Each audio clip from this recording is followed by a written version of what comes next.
ኤፍሬም ይባላለሁ። ሻሸመኔ ነዋሪ ነኝ።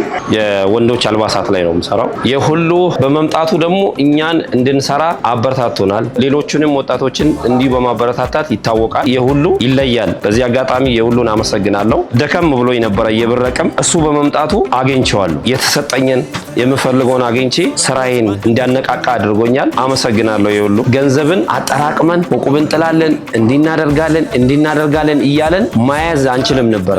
የአያያዝ መንገድ የሁሉ አስተምሮናል። በየቀኑ ደከመን ሰለቸን አይሉም። ይመጣሉ። የተገኘውን ይዘው በመሄድ እንድንሰራ በጣም አነቃቅቶናል። በጣም ነው የማመሰግነው። የተለያዩ ሰዎች እድል ከፍተዋል። ብርን በሰጠከው በ5 ደቂቃ ሜሴጅ ይመጣላል፣ ደረሰኝ ይቆርጡላሉ። እነሱ ከመጡት በዚህ በ2 ወር ውስጥ እኔ በጣም ተጠቃሚ ነኝ። ፊት ገንዘብ አይቀመጥልኝም። ይነስም ይብዛም የኪሴም ይሁን የምንም የሁሉን ስለምቆጥብ ያገኘዋትን ስለማስቀምጥ ተመችቶኛል። ለኔ አንደኛ ምርጫዬ ነው።